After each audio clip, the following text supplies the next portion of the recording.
నా ఇంటి మహాలక్ష్మిని గడప దాటనివ్వను, పదవే పోదాం కోర్టుకి అని ఆనంద భైరవి అనన్యని తీసుకుని కోర్టుకు బయలుదేరుతుంది. ఇక మరోవైపు శరణ్య దర్శన్ కోర్టులో ఉంటారు. అప్పుడు జడ్జి గారు వస్తారు. యూ కెన్ ప్రొసీడ్ అని చెప్పి అంటూ ఉంటారు. ఇక లాయర్ శరణ్య దగ్గరకు వెళ్తారు. శరణ్య గారు, మీరు దర్శన్ నుంచి విడాకులు కోరుకుంటున్నారా అని చెప్పి లాయర్ అడుగుతూ ఉంటాడు.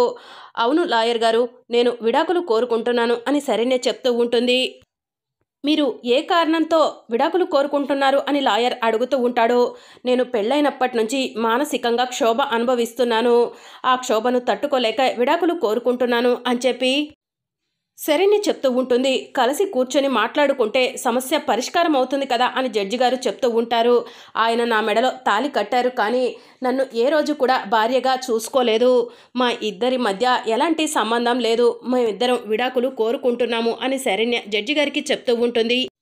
అది కాదమ్మా, మేము చెప్పేది విను అని జడ్జి గారు చెప్తూ ఉంటారు. ప్లీజ్ జడ్జి గారు, ఆయన నన్ను పెళ్లి చేసుకున్నారే కానీ నన్ను భార్యగా ఏ రోజు కూడా చూడలేదు. ఆయనకు నేనంటే ఇష్టం లేదు. మేము ఇద్దరం ఒకే గదిలో ఉంటున్నాము, కానీ మా ఇద్దరి మధ్య ఎలాంటి సంబంధం లేదు. ఆయన మారుతారని చెప్పి పిచ్చితో ఎర్రితో అలా ఎదురు చూడటం కన్నా ఇలా ఎవరి జీవితం వాళ్ళు బ్రతకటమే కరెక్ట్ కదా జడ్జి గారు అని చెప్పి శరణ్య అంటూ ఉంటుంది. ఒక్కసారి విడాకులు వచ్చిన తరువాత విడాకులు రద్దు చేయమని అడిగినా కూడా ఉపయోగం ఉండదమ్మా, అందుకే ఇంతలా అడుగుతున్నాము అని చెప్పి జడ్జి గారు చెప్తూ ఉంటారు. మిస్టర్ దర్శన్, శరణ్య తనకు విడాకులు కావాలని బలంగా అడుగుతుంది. మరి మీ నిర్ణయం ఏంటి అని చెప్పి జడ్జి గారు అడుగుతూ ఉంటారు. తన నిర్ణయాన్ని నేను ఎప్పటికీ కాదన్ను. తనకు ఇష్టమైతే నాకు కూడా ఎలాంటి అభ్యంతరం లేదు అని దర్శన్ చెప్తూ ఉంటాడు. ఒక్కసారి విడాకులు శాంక్షన్ అయిన తర్వాత మార్చటం కుదరదు. మీరిద్దరూ మాట్లాడుకోవాలంటే ఏదైనా మాట్లాడుకోండి. మీ నిర్ణయాన్ని కాసేపట్లో నాకు తెలియజేయండి. ఆ తరువాత విడాకుల నోటీసు మీద మీరిద్దరూ సంతకాలు పెడితే మీ ఇద్దరికి విడాకులు వచ్చినట్టే.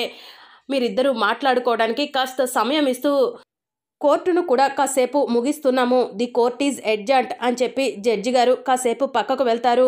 మళ్ళీ కాసేపటి తర్వాత జడ్జి గారు వస్తారు. అందరూ కూడా జడ్జి గారికి నమస్కారం చేస్తూ ఉంటారు. మీరిద్దరూ మాట్లాడుకున్నారా, నిర్ణయం తీసుకున్నారా అని చెప్పి జడ్జి గారు అడుగుతూ ఉంటారు. మా ఇద్దరికి విడాకులు తీసుకోవడమే ఇష్టం జడ్జి గారు అని చెప్పి శరణ్య చెప్తూ ఉంటుంది. అయితే డివోర్స్ కాగితాల మీద సంతకాలు పెట్టండి అని చెప్పి జడ్జి గారు చెప్తూ ఉంటారు. ఇక దర్శన్ శరణ్య కళ్ళల్లోకి చూస్తూ విడాకుల నోటీస్ మీద సంతకాలు పెట్టేస్తాడు. ఇక శరణ్య కూడా సంతకాలు పెట్టేస్తుంది. ఇక ఆనంద భైరవి వచ్చి అలానే చూస్తూ ఉంటుంది. విడాకుల నోటీస్ మీద సంతకాలు పెట్టడం పూర్తవగానే జడ్జి గారు విడాకుల నోటీస్ని చెక్ చేస్తూ ఉంటారు. ఇక జడ్జి గారు విడాకుల నోటీస్ మీద సంతకం పెట్టేసి ది కోర్ట్ ఈజ్ ఎడ్జాంట్ అని చెప్పి అక్కడి నుంచి వెళ్ళిపోతారు. ఇక కుటుంబ సభ్యులంతా కూడా ఆనంద భైరవి దగ్గరకు వస్తారు. ఇక రాజేశ్వరరావు ఆనంద భైరవి దగ్గరకు వచ్చి, ఆనంద, విడాకుల కాపీ ఇదిగో, ఇవి తీసుకెళ్ళి ఆ బ్లాక్మెయిలర్కు ఇచ్చి సాక్ష్యాలు ఆధారాలు అన్నీ తీసుకొనిరా అని చెప్పి ఆనంద భైరవికి విడాకుల కాపీని ఇస్తూ ఉంటాడు. ఇక ఆనంద భైరవి విడాకుల కాపీ తీసుకొని జరిగిందంతా కూడా గుర్తు చేసుకుంటూ ఉంటుంది. ఇక మరోవైపు ఆనంద భైరవి విడాకుల నోటీస్ తీసుకొని ప్రకాష్ దగ్గరకు బయలుదేరుతుంది. ప్రకాష్ ఆనంద భైరవిని లహరిని చూసి వెంటనే మాస్క్ పెట్టుకుంటాడు. తల్లి కూతుర్లు ఇద్దరు మొహాలు మాడిపోయాయంటే ఖచ్చితంగా విడాకులు ఇచ్చేసినట్టున్నారు అని చెప్పి మనసులో అనుకుంటూ ఉంటాడు. రా ఆనంద భైరవి, నీకోసమే ఎదురు చూస్తున్నాను అని చెప్పి ప్రకాష్ చెప్తూ ఉంటాడు. విడాకుల నోటీస్ తీసుకొచ్చావా అని చెప్పి ఆనంద భైరవిని ప్రకాష్ అడుగుతూ ఉంటాడు. నువ్వు ముందు ప్రూఫ్స్ తీసుకొచ్చావా అని చెప్పి ఆనంద భైరవి అడుగుతూ ఉంటుంది. నేను మాట మీద నిలబడే మనిషిని, మాట తప్పను. నీకు సంబంధించిన ప్రూఫ్స్ అన్నీ కూడా ఈ పెన్ డ్రైవ్లో ఉన్నాయి, తీసుకో అని చెప్పి ప్రకాష్ ఆనంద భైరవికి పెన్ డ్రైవ్ ఇస్తాడు. ఇక ఆనంద భైరవి పెన్ డ్రైవ్ తీసుకొని తన దగ్గర ఉన్న విడాకుల నోటీస్ని ప్రకాష్కి ఇస్తుంది. ప్రకాష్ ఆనంద భైరవి ఇచ్చిన విడాకుల నోటీస్ను కింద పైన తిప్పుకుంటూ చూసుకుంటూ ఉంటాడు. చూసి, ఇదేంటి ఇక్కడ శరణ్య సంతకం ఉండాలి కదా, అనన్య సంతకం ఉందేంటి అని చెప్పి ప్రకాష్ అడుగుతూ ఉంటాడు. నువ్వు చూసింది కరెక్టే, శరణ్యకు బదులు అనన్య సంతకమే ఉంది అక్కడ అని చెప్పి ఆనంద భైరవి చెప్తూ ఉంటుంది. అదేంటి అనన్య సంతకం ఉంటే ఎలా చెల్లవుతుంది అని చెప్పి ప్రకాష్ అడుగుతూ ఉంటాడు. ఒరే వెర్రి వెధవా, నీకు నేను అంత పిచ్చిదానిలా కనిపిస్తున్నానారా? నా కూతుర్ని ప్రేమ పేరుతో మోసం చేసి సాక్ష్యాలు ఆధారాలు అన్నీ నీ దగ్గర పెట్టుకొని నా కుటుంబాన్ని కాలరాలని చూస్తున్నావా? నిన్ను వదిలిపెట్టనరా అని చెప్పి ఆనంద భైరవి ప్రకాష్ని కొడుతూ ఉంటుంది. మీరు చేసింది మోసం, ద్రోహం, కుట్ర అని చెప్పి ప్రకాష్ అంటూ ఉంటాడు. ఎవరు చేసింది మోసం రా? ప్రేమ పేరుతో ఆడపిల్లలను మోసం చేయటం మోసం కాదా, ద్రోహం కాదా, కుట్ర కాదా? చెప్పరా, చెప్పు అని చెప్పి ఆనంద భైరవి అడుగుతూ ఉంటుంది. పాపం ఈ వెర్రి వెదక్కి ఏమీ తెలియదనుకుంటా అని చెప్పి ఆనంద భైరవి లహరితో అంటూ ఉంటుంది. అసలు ఏం జరిగిందో తెలుసా అని చెప్పి ఆనంద భైరవి జరిగిందంతా కూడా ప్రకాష్కి చెప్తూ ఉంటుంది. లహరిని అనన్య చంపాలని చూస్తూ ఉంటే అనన్యను కొట్టి ఆనంద భైరవి తీసుకొచ్చి ఒక రూమ్లో బంధిస్తుంది. అమ్మ మనం కోర్టుకు వెళ్ళేసరికి అన్నయ్యకు వదినకు విడాకులు అయిపోతాయేమో అని లహరి చెప్తూ ఉంటుంది. ఎట్టి పరిస్థితిలో వాళ్ళిద్దరికీ విడాకులు రావు, ఇప్పుడే నేను దర్శన్కి ఫోన్ చేస్తాను అని చెప్పి ఆనంద భైరవి దర్శన్కి ఫోన్ చేస్తుంది. దర్శన్ ఆ సమయంలో విడాకుల నోటీస్ మీద సంతకం పెడుతూ ఉంటాడు. ఇక దర్శన్ ఫోన్ లిఫ్ట్ చేసి ఏంటమ్మా ఈ సమయంలో ఫోన్ చేశావు అని చెప్పి అడుగుతూ ఉంటాడు. అప్పుడు ఆనంద భైరవి ఇప్పుడు విడాకులు శరణ్య అడగటానికి కారణం ఉంది దర్శన్, శరణ్య తప్పేం లేదు.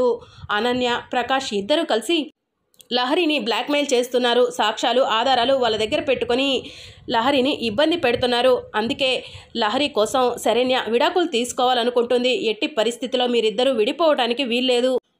వాడు కోరిన విధంగా మీరిద్దరూ విడాకుల నోటీస్ మీద సంతకం పెడుతున్నారు, కానీ నేను చెప్పిన విధంగా పెట్టండి అని చెప్పి ఆనంద భైరవి చెప్తూ ఉంటుంది. ఇదంతా కూడా శరణ్యకు చెప్పు అని చెప్పి ఆనంద భైరవి చెప్తూ ఉంటుంది. ఇక వెంటనే దర్శన్ ఫోన్ని శరణ్యకిచ్చి అమ్మనితో మాట్లాడుతుందంట అని చెప్పి చెప్తూ ఉంటాడు. ఇక శరణ్య ఫోన్ తీసుకొని అత్తయ్య గారు అని చెప్పి అంటూ ఉంటే, అమ్మ శరణ్య లహరి లైఫ్కి ఎలాంటి ప్రాబ్లం లేదు, సాక్ష్యాలు ఆధారాలు అంటావా వాటి సంగతి నేను చూసుకుంటాను, ఇక నువ్వు బాధపడకు, లహరి కోసం నువ్వు దర్శన్ నుంచి విడాకులు తీసుకోవాల్సిన అవసరం లేదు, నేను చెప్పిన విధంగా చెయ్యి అని చెప్పి ఆనంద భైరవి చెప్తూ ఉంటుంది. సరే అత్తయ్య గారు అని చెప్పి శరణ్య ఫోన్ కట్ చేస్తుంది. ఇక జడ్జి గారు ఇచ్చిన విడాకుల నోటీస్ మీద దర్శన్ తన సైన్ చేస్తే శరణ్య మాత్రం అనన్య అని చెప్పి సైన్ చేస్తుంది. ఇదిరా అసలు జరిగింది అని చెప్పి ఆనంద భైరవి ప్రకాష్కి జరిగిందంతా కూడా చెప్తూ ఉంటుంది. మోసం చేశారు, ద్రోహం చేశారు అని చెప్పి ప్రకాష్ అంటూ ఉంటాడు.